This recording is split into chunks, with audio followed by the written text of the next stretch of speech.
On est au deuxième cours de Tania. La semaine dernière, on a fait le premier chapitre. Là, on attaque le deuxième chapitre. Le cours, il est pour l'Elohim Nishmat de Sarah Bat Shalom. Et si vous avez quelqu'un d'autre, l'Elohim Nishmat ou Refoua chez les mains. L'Elohim Nishmat. Lâche dans l'Elohim Nishmat. Donc, ok, c'est bon. Allez, les rattachés. Alexandra.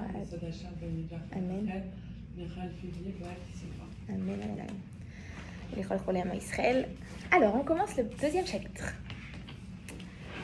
Pour ce chapitre, je ne voulais pas amener les petites feuilles parce que la semaine prochaine, je vous amènerai le petit récap. Il n'y a pas vraiment d'exercice sur ce chapitre-là. C'est vraiment essayer de comprendre la deuxième partie. La semaine dernière, on a commencé à parler sur comment on est composé. On a expliqué qu'on est composé de deux âmes, Nefesh Haelokit et Nefesh Abahamit. Nefesh Abahamit, c'est quoi? C'est l'âme animale, c'est la source de vie, c'est ce qui nous fait vivre dans ce monde physique. La différence entre un corps vivant et un corps mort, c'est que le cœur y bat. Qu'est-ce qui fait que le cœur y bat? Même les scientifiques, ils peuvent pas le dire, ok? Entre un cœur en bonne santé et un cœur mort, qui est fonctionnel, la seule différence, en fait, c'est qu'il y a une âme à l'intérieur, ok? C'est quelque chose qui est très très spirituel. Et des scientifiques qui ont réussi à refaire un corps humain entier fonctionnel, ils n'arrivent pas à mettre l'âme à l'intérieur. Il n'y a qu'Hachem qui peut le faire. Maintenant, cette source de vie qui est l'âme animale, on a expliqué qu'elle est responsable de tous nos désirs physiques. Elle est responsable de faire en sorte qu'on puisse être dans ce monde physiquement et bien. Elle va être responsable de nous faire manger, de nous faire boire, de nous faire dormir, de nous faire jouer, de nous faire profiter. Et quand on va trop l'écouter, entre guillemets, ou quand elle va trop parler, alors il y a des mauvaises choses, entre guillemets, qui vont en découler. Tout l'ego, tout ce qui va être en lien avec l'ego, ça vient de cette âme animale. Alors, elle est positive sur un certain point, mais si on l'écoute trop, entre guillemets, elle devient négative, ça va devenir notre mauvais penchant. Ok, jusque-là, on est bon ? Très bien. Maintenant, dans ce chapitre-là, on va parler de l'autre âme. On avait expliqué que l'âme animale, où est-ce qu'elle est? Elle se situe dans le sang. Où est le centre névralgique du sang dans le corps? C'est le cœur. Oui? Donc notre âme animale se trouve dans le cœur. Notre âme divine, où est-ce qu'elle se trouve? Très bien, dans le cerveau. Elle se trouve dans le cerveau. Et là, on va parler un petit peu de l'âme divine. Ok? On va expliquer d'où elle vient, qu'est-ce qu'elle est, comment elle est. On va expliquer un peu tout ça. Pourquoi on explique tout ça? Imaginez, je vous donne un plateau d'échecs. Qui sait jouer aux échecs? Tu sais jouer? Ok. On est d'accord que si on ne connaît pas les règles, si tu ne sais pas que le cheval, il peut faire deux devant et un sur le côté, et que si la tour, elle peut aller que en tout droit et sur le côté, tu ne peux pas jouer. Tu as besoin de connaître chaque pièce, tu as besoin de savoir comment chaque pièce peut interagir. C'est exactement la même façon pour nous. Si tu ne sais pas de quoi tu es composé, si tu ne sais pas comment va réagir chacun de tes composants à toi, comment tu peux réussir à arriver à ta mission? Comment tu peux réussir à faire en sorte que, ok, Hachem m'a mis dans ce monde pour une mission, c'est ce qu'on avait dit dans l'introduction, c'est quoi notre mission? C'est de faire descendre Hachem ici-bas, de faire en sorte que ce monde soit une demeure pour Hachem, de faire en sorte qu'Hachem il se sente confortable ici, dans ce monde. Que quand je suis chez moi, à n'importe quelle seconde, si Hachem il ouvre la porte, il dit bonjour, comment ça va? Eh ben je suis à l'aise, il sera à l'aise, il n'y aura pas de gênance. Il y a des moments où tu sais que s'il y a des invités qui rentrent chez toi, tu es en train de crier, il y a les enfants qui pleurent, il y a tout qui est renversé par terre, la pagaille, et tu te dis, il ne faut surtout pas que quelqu'un toque à ce moment-là. Ok? Nous, notre but, c'est de faire en sorte qu'Hachem il soit confortable de rentrer chez nous à n'importe quelle seconde. On s'en fout que ce soit propre ou pas propre, mais au moins qu'on ait une ambiance juive, qu'on soit habillé de la bonne façon, qu'on puisse parler de la bonne façon, qu'on puisse interagir de la bonne façon. Maintenant, comment réussir à arriver à cette mission? En connaissant qui on est, en priorité. Donc, on a expliqué notre âme animale. Et maintenant, on va parler de notre âme divine. C'est quoi notre âme divine? Déjà, d'où elle vient? Nefesh Haelokit, c'est quoi? Dans le texte du chapitre 2, il explique Nefesh Hashenit, la deuxième âme Israël, qui est pour chacun de nous, du peuple d'Israël, Ilchelek Elokai Mema Lamash. C'est une partie d'Hachem, vraiment, Mamash. Mamash, c'est un mot qui va appuyer, qui va tamponner. C'est pas juste une allégorie. On avait parlé d'allégorie la semaine dernière. On avait expliqué qu'il y a deux façons de parler. Il y a la façon Shema Mouchal, un nom emprunté, et il y a le nom propre. Quand je dis je me suis réveillée comme un lion ou je suis futée comme un renard, c'est des noms empruntés. Tu n'es pas vraiment un renard. Tu n'as pas des pattes et une queue. Mais tu as cet attribut-là. Quand on parle de l'âme divine, qui est une partie d'Hachem, vraiment, c'est pas quelque chose qui est emprunté, c'est vraiment Hachem qui est en nous. Et comment on va comprendre ça? On va comprendre l'âme divine à travers plusieurs exemples. Le premier exemple, c'est si je vous donne une pomme. Ok? J'ai une pomme. Si je prends un petit morceau de la pomme, même un tout petit minuscule, et que je le regarde au microscope, est-ce qu'on est d'accord que dans ce petit morceau de pomme, il y a les informations de toute la pomme entière, et à travers ce tout petit morceau de pomme, je peux recréer la pomme entière? On est d'accord sur ça? Oui, on le connaît, ADN, truc, machin. Avec la science, c'est facile de comprendre. C'est exactement la même chose pour nous. Notre âme divine, c'est une partie d'Hachem vraiment. De la même façon que ce petit morceau de pomme qui contient toutes les informations de la pomme. Notre âme, elle contient toutes les informations d'Hachem. C'est une vraie partie d'Hachem que tu as pris d'Hachem qui est dedans. La création, elle est séparée. Le monde est séparé en deux choses. Hachem et la création. Vous voyez, d'accord? Il y a Hachem qui a toujours été là, qui sera toujours là. Ayahoveh Veilleh, il sera toujours là. Et on a la création, qui est quelque chose de séparé d'Hachem. Hachem, il s'est écarté. Avant la création du monde, Hachem, il remplissait tout. Qu'est-ce qu'il a fait? Quand il a voulu créer le monde, Hachem, il s'est poussé, il a créé de l'espace pour créer le monde. Jusque-là, on est bon? Donc la création, tout ce qu'on voit, tout ce qu'on connaît, c'est quelque chose qui est séparé d'Hachem. C'est pas Hachem. C'est une création qui est en plus.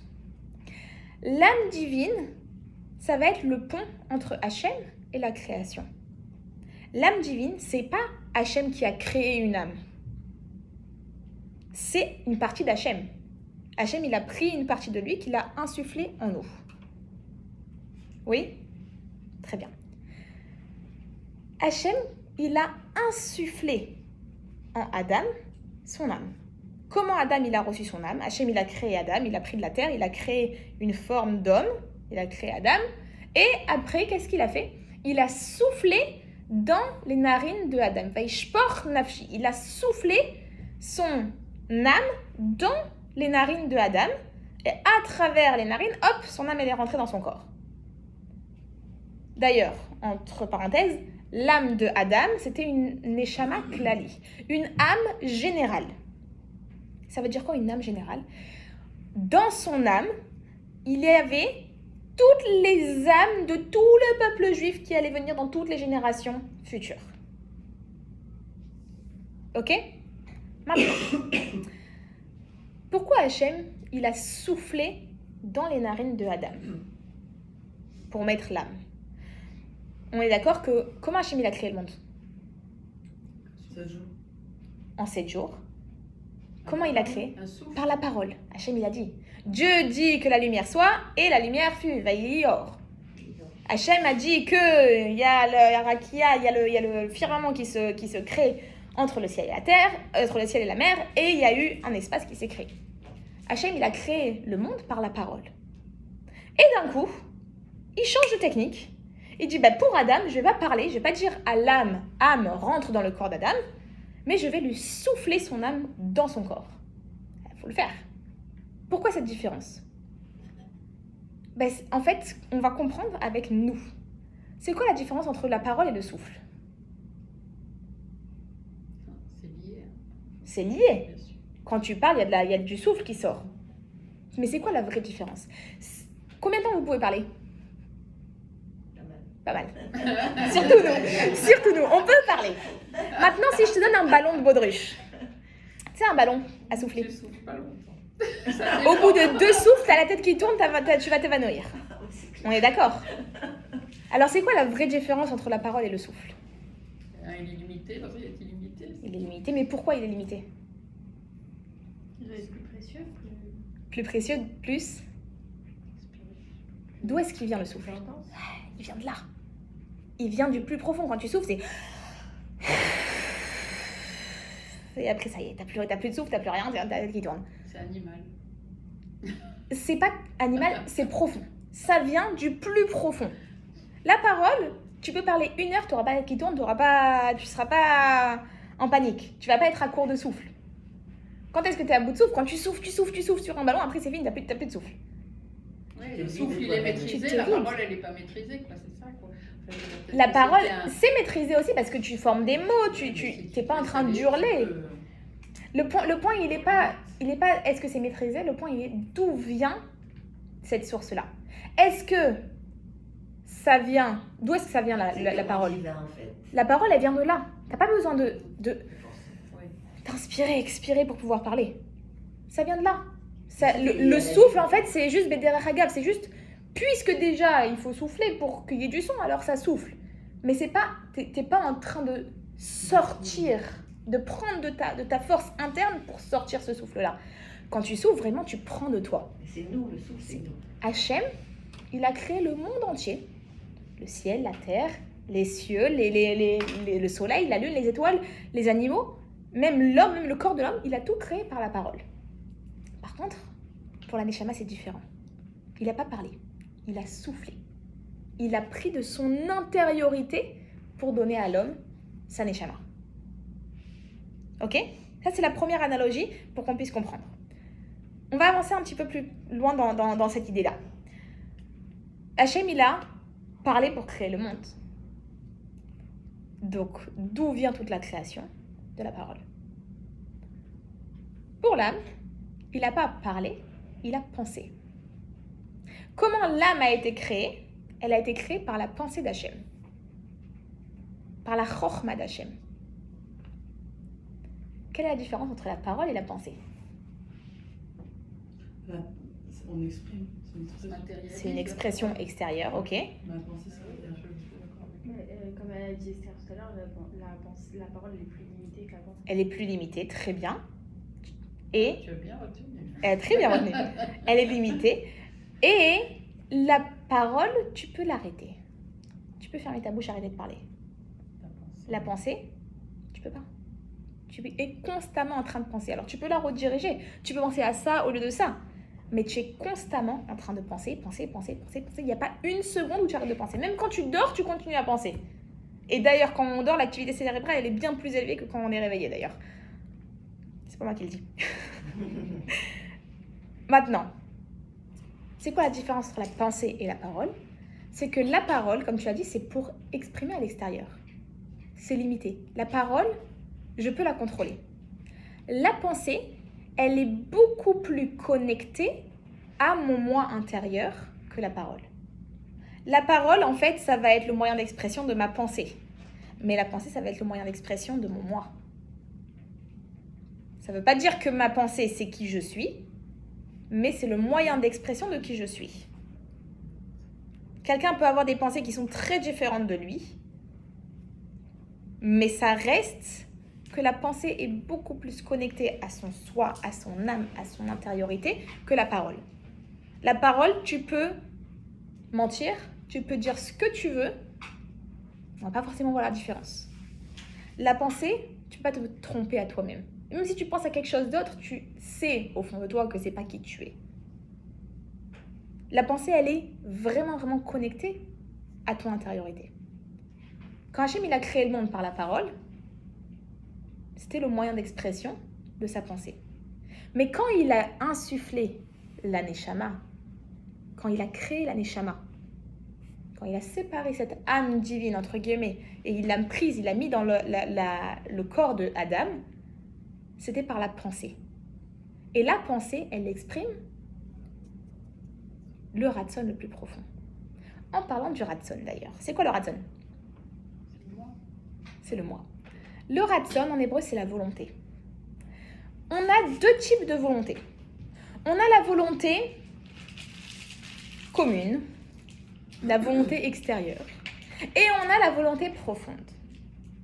En hébreu, on appelle ça Ratson Atarton, la volonté inférieure, et Ratzon Ha'Elyon, la volonté supérieure. Si je dois vous donner un exemple de volonté intérieure et de volonté extérieure, entre guillemets, c'est simple. Dans une journée, on a 80% de volonté inférieure. Et peut-être 20% de volonté supérieure. Ça veut dire quoi? Si je veux, par exemple, venir au cours ici, alors je vais devoir préparer mon cours, je vais devoir écrire mon cours sur une feuille, je vais devoir réfléchir, essayer de me mettre en condition, je vais devoir prendre ma voiture, je vais devoir vérifier que j'ai de l'essence, je vais devoir venir jusqu'ici, trouver une place de parking, monter dans l'ascenseur, avant de monter dans l'ascenseur, me tromper de rentrer par l'avant alors qu'il faut rentrer par l'arrière, ok? Tous ces petits trucs, c'est plein de petites volontés. J'ai envie de rentrer par le devant parce que je pense que c'est plus rapide. Et en vrai, je réalise, bah non, c'est impossible, donc je veux passer par l'arrière. Et je veux monter dans l'ascenseur. Et je veux. C'est plein de petites volontés. Et pourtant, c'est que des volontés qui sont inférieures. Pourquoi? Parce que toutes ces petites volontés, elles vont toutes converger vers une volonté supérieure, qui est, à votre avis, qu'est-ce que c'est? Donnez-moi des exemples de volontés supérieures. L'ambition. Ambition, ok. D'y aller, de faire ton cours, etc. Enfin, oui, c'est un but plus grand, quoi. Un but plus grand. Quoi, par exemple? Essayez de réfléchir dans votre journée. C'est quoi les buts plus grands qu'il y a dans votre journée? Une journée lambda. Une journée lambda. Raconte-moi une journée lambda. Oh là là. En deux, en tic-tac. Moi, c'est me réveiller, tila, café, parler avec ma famille de France, et puis ménage, dîner. Ok. un peu Pourquoi tu fais d'études, toutes ces aller choses-là? chercher les enfants à l'école. Pourquoi tu fais toutes ces choses-là? Pour avoir Un rythme? Un rythme, hein. Pourquoi tu as besoin d'un rythme? Parce que j'ai besoin de structure. Pourquoi tu as besoin de structure? Pour garder une pêche, une envie de faire. Pourquoi? Elle va pas s'arrêter. Je vais m'arrêter jusqu'à ce que tu me sortes un truc. J'ai un point que j'attends de toi. J'attends un point. Te faire sentir bien. Ton Ratzon Ha'Elyon de ton âme animale, c'est de te faire sentir bien. Et donc, te faire sentir bien, ça passe par prendre un café le matin, par nettoyer la maison pour que ce soit propre, par etc., etc., etc., etc. Ce serait quoi ta volonté profonde de ton âme divine? Et tu l'as dit en une phrase, genre ma tefila, c'est quoi? Te connecter à Hachem. Donc, on a ces deux volontés profondes qui existent en nous. Une de se sentir bien. Notre âme animale, la seule chose qu'elle veut, c'est qu'on se sente bien, par tous les moyens possibles. Et notre âme divine, elle a une volonté, être connectée à Hachem, par tous les moyens possibles.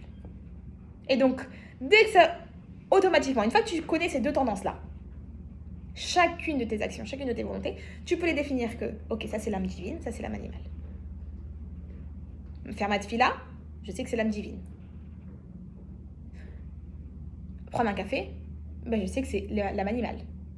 Maintenant, et c'est pour ça que j'avais mis le bémol que l'âme animale, c'est pas forcément mauvais. Prendre un café, c'est pas mauvais. Tout va être dans l'intention. Pourquoi tu prends ton café? Est-ce que tu prends ton café pour te sentir bien? Ou est-ce que tu prends ton café pour avoir la pêche, pour pouvoir faire ta tefila? Tout est dans l'intention. Comment tu vas diriger cette intention-là? Les deux, et l'âme animale et l'âme divine, les deux, ils veulent que tu prennes ton café. Des fois, le café, ça te met dans un confort de pensée. Des fois, j'ai besoin de penser, mais pas de prendre un café. Mais je sais que par l'intermédiaire du café, ça va te mettre en condition. Ça va me mettre en condition. Donc, la volonté extérieure, ce serait de prendre ton café. Et la volonté profonde, c'est de te mettre en condition pour pouvoir réfléchir. Ouais, exactement. Tu comprends ce que je veux dire? Ouais. Chacune de nos actions dans la journée, elle est composée de, ou bien des actions, d'une volonté externe, des petites volontés, ou bien des volontés profondes qui sont vraiment plus élevées. C'est le but de pourquoi on veut faire les choses. Maintenant, pour Hachem, c'est le même système. La création du monde, toute la création du monde, c'est pas le Ratzon Ha'Elyon, c'est pas la volonté profonde d'Hachem. Hachem, il a créé tout le monde, c'est pas un but en soi, c'est un moyen d'arriver au but. De la même façon que ton café, c'est pas le but en soi, c'est le moyen d'arriver au but que de te mettre en condition pour pouvoir être tranquille et réfléchir. ou d'avoir la pêche pour pouvoir faire cette fille-là. De la même manière, Hachem, quand il a créé le monde, c'est pas un but en soi. La création du monde n'est qu'un moyen d'atteindre le but en soi, d'atteindre la volonté profonde d'Hachem. C'est quoi la volonté profonde d'Hachem?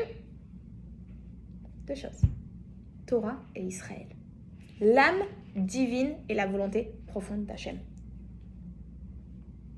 Hachem, il a créé le monde pour mettre l'âme divine à l'intérieur pour qu'elle puisse faire un travail de faire descendre Hachem ici-bas. C'est tout. On est bon jusque-là? Tu peux répéter ça? Je répète. Le monde entier, c'est pas un but en soi. Toute la création, c'est juste le moyen d'atteindre le but du monde. C'est quoi le but du monde?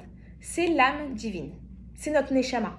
Hachem, il veut prendre notre neshama, la faire descendre dans ce monde et que nous, on puisse faire Torah et mitzvot pour faire descendre Hachem dans ce monde-là. Le but de toute la création, c'est quoi? C'est juste notre âme divine, la Torah et Israël. Quand on parle d'Israël, on parle du peuple juif. Ok? Donc, Ça revient un peu à ce qu'elle a dit tout à l'heure, Michal, que dans chaque chose, même matérielle, il faut faire vivre le spirituel. exactement. Comme quand elle a dit tu manges une pomme, tu mets la spiritualité dans la pomme. Exactement. Exactement. Ça, ce sera le sujet dans 2 chapitres, quand on parlera des différentes catégories. Des différentes catégories de ce qui existe dans le monde. Donc, on a le Ratzon Ha'elyon. La Neshama, d'où est-ce qu'elle vient? Elle vient justement de ce Ratzon Ha'elyon. Elle vient de cette volonté profonde. Donc, on a la volonté inférieure, qui est toute la création du monde. La volonté profonde, d'où vient la Neshama? D'ailleurs, d'où est-ce que vient l'âme? D'où est-ce que vient cette Neshama? On a expliqué, elle vient de la volonté profonde. Elle vient de la pensée d'Hachem. Oui, on a expliqué ça. On va donner l'analogie d'un père et d'un fils. Et là, il faut s'accrocher un petit peu parce que c'est un sujet qui est un petit peu complexe. D'où vient le bébé? Littéralement, tu veux dire Littéralement. Dans son spermatozoïde, un ovule, effectivement. Très bien. À la base de la base, d'après la Torah, d'où vient un bébé? Alors oui, bien sûr, d'un spermatozoïde, tu as raison. De base, sans le spermatozoïde, il ne peut rien avoir. C'est la source de tout, c'est le spermatozoïde. D'où vient le spermatozoïde? Et même d'après la science, elle dit exactement la même chose. D'où est-ce que ça vient, ce spermatozoïde? Il vient de la pensée de l'homme. Ok? Comment le spermatozoïde est créé? Par la pensée de l'homme. Nos ovaires, nos ovules, tout ça, c'est déjà là. À la naissance, c'est déjà là. Tu nais avec déjà tout le système reproductif qui marche. Alors, il n'est pas actif, il est actif que plus tard quand on a nos règles, mais concrètement, il est là, il existe. Pour un homme, c'est différent. Les spermatozoïdes, ils vont être créés par la pensée de l'homme. C'est vrai, Ok? Maintenant, une seconde. De la même manière, c'est quoi le cheminement? L'homme pense, le spermatozoïde est créé, et dans le spermatozoïde, il va y avoir toute l'ADN du futur bébé. La première partie de l'ADN, la moitié de l'ADN. Mais jusqu'aux ongles, il va y avoir cet ADN-là. Que le bébé, il va avoir des ongles. Et on explique que le bébé, il a des ongles grâce au spermatozoïde et pas grâce à l'ovule. Jusqu'à l'ongle, c'est dans ce petit spermatozoïde qui est la source, c'est la pensée. Comment ça va faire après que les ongles vont vraiment pousser? Grâce au fait qu'il va y avoir tout le processus des 9 mois de gestation. Sans ces 9 mois, les ongles ne seront jamais là. Les ongles, ils existent comment? Grâce à ces 9 mois de grossesse, grâce à toute cette gestation. Mais de base, dans cette petite ADN, il y a les ongles qui existent à l'intérieur. Jusque-là, on est bon? Notre âme, d'où est-ce qu'elle vient? On a dit de la pensée d'Hachem. C'est exactement le même système. Hachem, il a pensé. Notre âme, elle a en elle toute l'ADN d'Hachem. De la même façon qu'un spermatozoïde, il a toute l'ADN de l'homme, de la même façon que l'âme va avoir toute l'ADN entière d'Hachem à l'intérieur d'elle. Maintenant, quand tu te retrouves à toi, petit être humain, qui a une partie d'Hachem, qui a une âme, et cette âme, elle contient toute l'ADN d'Hachem, ça veut dire quoi? C'est quoi Hachem? C'est quoi l'attribut par excellence d'Hachem?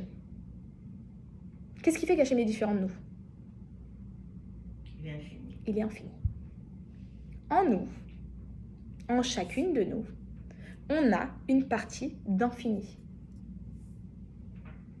Et c'est ça qui fait que le peuple juif, il n'est pas du tout soumis aux règles de la nature. L'exemple de ce que tu as raconté tout à l'heure. Genre une partie infinie, on a à l'intérieur de nous. Tu as une partie infinie, donc tu as un potentiel qui est infini, donc tu as la force de pouvoir changer la nature. Petit Dieu, entre guillemets. Clairement. On est bon? Jusque-là, on est bon? Ok. Puisqu'on parle du Père et du Fils, on va donner encore un dernier exemple. Pour cet exemple, je vais vous raconter une histoire. C'est l'histoire d'une jeune fille qui doit avoir 25 ans, quelque chose comme ça, une Israélienne, qui est en Inde. Elle est en Inde. Tous les Israéliens, après l'armée, qu'est-ce qu'ils vont faire? Le premier truc qu'ils vont faire, ils prennent un avion, direction l'Inde, direction la Thaïlande, direction pays exotique, et ils vont faire un petit tour du monde. Et cette fille, elle s'est réveillée du mauvais pied. Elle a décidé d'aller au Bet Rabad. Elle rentre dans le Bet Rabad et elle crie « Moi, je suis une jeune fille éduquée. Moi, j'ai été à l'université. Je sais exactement comment fonctionne chaque chose et je ne crois pas en Dieu. » Comment tu réagis à ça? Comment tu réagis à ça? T'es un rabbin, il y a une meuf qui vient dans ton Bet Rabad et qui commence à crier « Je ne crois pas en Dieu. » Bienvenue. Bah, un rabbin ordinaire, il va lui dire. C'est dommage, toi, un un rabbin, Il va pas lui dire ça. On va te servir Ah, en mais repas. Voilà, c'est exactement ce que je cherchais. Qu'est-ce qu'il a dit? Il était un peu jovial, il a dit mais tu sais quoi? Je comprends. Et non seulement je comprends, je respecte ta C'est déjà position. Marseille, on te dit, mais de l'huile. Exactement. Je comprends ta position. Et tu sais quoi?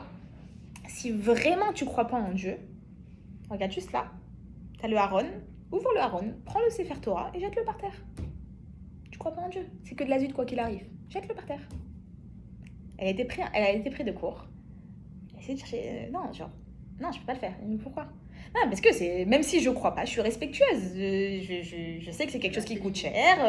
Je vais pas. Et j'ai dit non, mais t'inquiète pas, moi je te donne l'autorisation. C'est le mien, je l'ai acheté, il n'y a aucun problème, je te donne l'autorisation. Tu vas, tu le prends, tu le jettes par terre. Non, mais j'ai pas envie de faire un mauvais nom. Moi je viens d'un kibbutz, on est une grande famille, je vais pas du tout faire un mauvais nom à mon kibbutz. Il dit mais tu sais quoi? J'ai une meilleure idée. Tu prends le Sefer Torah, tu vas dans mon bureau, il n'y a pas de caméra, il n'y a rien, il n'y a pas de fenêtre. Tu fermes la porte, tu le jettes par terre, et tu le ramènes. Et tu reviens et tu me racontes comment c'était. Elle s'est retrouvée bouche bée, elle savait pas quoi répondre. 1, 2, 3 excuses, elle n'a pas réussi à répondre pourquoi elle ne pouvait pas le faire. Et à ce moment-là, le Chabad, il a dit c'est très simple. Pourquoi tu ne veux pas le faire? Parce que tu as une âme divine en toi. Et même si jusqu'à maintenant, elle était endormie, voire même comateuse, et qu'elle ne s'est pas du tout exprimée, il y a des moments où elle se réveille. Et dans une situation comme ça, elle s'est réveillée, ton âme divine. Et tu n'arrives pas à faire quoi que ce soit. Pourquoi? Pas parce que tu ne crois pas en Dieu, et parce que tu respectes, et parce que ci et ça. Parce que tu as une âme divine en toi. Et que jusqu'à maintenant, elle dormait, et là, elle s'est réveillée. Pour certains, le réveil, il est très facile. Il suffit qu'on appelle ton nom, hop, tu te réveilles. Pour d'autres, ils ont le sommeil un peu plus profond, et là, il faut les secouer. Allez, réveille-toi, c'est le matin. Et pour d'autres, il faut carrément leur jeter un verre d'eau. Notre âme, c'est exactement la même chose. Il y a des moments où elle dort. Des moments où elle est un peu fatiguée. Des moments où elle est un peu pas présente. Et il y a des moments où il faut juste l'appeler. Tu vas à un cours, tu entends un cours de Torah, tu vois une photo, tu vois quelque chose. Et directement, ça te fait un petit rappel. Pour d'autres, c'est un peu plus profond. Et dans ce cas-là, il faut avoir quelqu'un qui nous secoue un peu, quelqu'un qui vient, qui te met une petite claque. Et des fois, c'est vraiment, il te faut le verre d'eau, il faut que tu aies vraiment genre... Ok? Quoi qu'il en soit, on est tous dans le même bateau, on a tous la même situation, qu'on a une partie d'Hachem en nous, et que quoi qu'on fasse, elle va se réveiller à un moment donné à une autre. Quelle que soit la façon dans laquelle elle va se réveiller. Hachem, c'est notre père. Hachem, il nous a créés. Et de la même façon qu'un père ne va jamais arrêter d'aimer son fils, même si son fils il fait les pires trucs, même si son fils il vient avec des mauvaises notes, ça reste notre fils. Et on va continuer à l'aimer. Et quoi qu'il fasse. Et même si lui il te dit moi je t'aime pas, je te crois pas en toi, t'es plus mon père, oui mais ok je suis plus ton père, moi tu restes mon fils. C'est comme ça. Et même si 15 ans après il revient, ben, tu vas quand même l'accueillir avec les bras ouverts. Parce que c'est ton fils. Pourquoi c'est ton fils? Parce que c'est moi. Il a mon ADN en moi. Lui, c'est moi, c'est mon extension en fait. De la même façon pour Hachem. On a une partie d'Hachem en nous. Et même si on part très très très très très, très loin, il va pas nous aimer moins. Pourquoi? Parce qu'on a une âme divine et que rien ne l'enlèvera. Même si tu te convertis, même si X, Y, Z, tu ne peux pas enlever une âme divine. À partir du moment où tu reçois ton âme divine quand tu nais, ou à partir du moment où tu te convertis et tu reçois ton âme divine quand tu te trempes au milieu, c'est fini. Pour toute la vie. Tu restes une fille d'Hachem pour toute la vie. Maintenant, il y a des différents niveaux d'âme. Il y a des âmes qui sont plus élevées, des âmes qui sont moins élevées. Toutes les âmes, toutes, sans exception, elles viennent toutes à la source de la source de la source de la Chorma d'Hachem, de la pensée d'Hachem. Mais c'est vrai qu'en descendant, pendant ces 9 mois de gestation, pendant que cette âme descend jusqu'à arriver dans ce corps-là, il y en a qui vont arriver par des sources plus élevées que d'autres. Il y a des âmes de tzadikim, il y a des âmes de tête et il y a des âmes de talon. De la même façon que dans la tête, il va y avoir beaucoup plus de vitalité que dans le talon, de la même façon que dans certaines âmes, elles vont avoir beaucoup plus de vitalité, beaucoup plus de pouvoir de parole que certaines autres âmes qui vont être un peu plus élevées ou un peu moins élevées. Les tzadikim, c'est comparé à la tête du peuple juif. C'est le cerveau. Nous, surtout nous, dans notre époque-là, on est les talons. On est les talons de Mashiach. À l'époque de Moshe Rabbeinu, c'était encore le cerveau. On avait encore des âmes de cerveau qui pouvaient être dans ce monde-là. De nos jours, à nous, puisqu'on est dans la période du talon de Mashiach, et c'est ce qu'il explique directement, on est dans la période du talon de Mashiach, nos âmes, ce sont des âmes de talon. Maintenant, concrètement, est-ce que ça veut dire qu'on est moins important? Non. De la même façon que dans le corps, tu te fais mal au talon, tu peux plus marcher. Même si tu te fais mal au tout petit doigt de pied et que t'as comment ça s'appelle les trucs qui font mal là aux ongles? Un panari? Tu te fais un panari au pied, tu es alité pendant 3 jours. Tu peux plus bouger. Mais c'est rien, c'est un petit doigt de pied, ignore-le. Ben non. Même si c'est un petit doigt de pied, tu peux pas l'ignorer. Une rage dedans. Une rage de dent. La dent, tu la sens pas. Et rage de dent, chlette. Mais c'est qu'une dent. Bah oui, mais quand même, ça fait partie de mon corps. Mais c'est qu'un talon. Mais c'est qu'une âme. Eh ben non, ça fait partie du peuple juif. Et Kol Israël, Arim Zéazé, on est tous dépendants l'un de l'autre. Le peuple juif entier. Alors oui, il y a des tzadikim. Oui, il y a des gens un peu moins élevés. Oui, il y a des âmes qui sont plus élevées, des âmes qui sont moins élevées. Concrètement, chaque âme est importante. Chaque âme est un diamant. Chaque âme est aussi importante l'une que l'autre. Alors pourquoi il y a des tzadikim? Les tzadikim, c'est quoi la différence avec nous? C'est que les tzadikim, ils vont voir le monde d'une façon différente de nous. Quand moi je vois la table, je dis, ah, elle est sympa, elle est jolie, toute clean, toute propre, magnifique. Quand un tzadik il va voir la table, il dit, waouh, il y a une étincelle d'Hachem à l'intérieur de cette table. Il voit le monde différent. Moi, quand je regarde par la fenêtre, je regarde les arbres, le ciel, la terre magnifique. Un tzaddik qui va regarder par la fenêtre, il va voir la lueur d'Hachem qui est à l'intérieur de chaque chose. Il va voir cette étincelle d'Hachem. Quand nous, on va s'attacher au tzadikim, alors on va avoir un petit glimpse de comment ils voient le monde. On va pouvoir se rapprocher de c'est quoi la vraie vision du monde. Donc ça, c'est pour la Neshama. C'est quoi la Neshama? La Neshama, c'est une partie d'Hachem vraiment, qui a été prise d'Hachem, qui a été mise dans notre corps. Quoi qu'on fasse, on ne pourra jamais l'éteindre. C'est un feu qui brûle éternellement, avec un amour profond pour Hachem qui brûle éternellement, et que même si on a toutes les eaux du ciel et de la terre qui viennent et qui vont essayer de nous faire éteindre cette flamme, rien ne pourra l'éteindre. Notre âme divine, même si on ne l'entend pas, même si des fois elle dort, à un moment donné ou à un autre, elle va se réveiller. Ok? Donc ça, c'est pour le chapitre 2. Et bien, la semaine prochaine, on passe au 3e chapitre.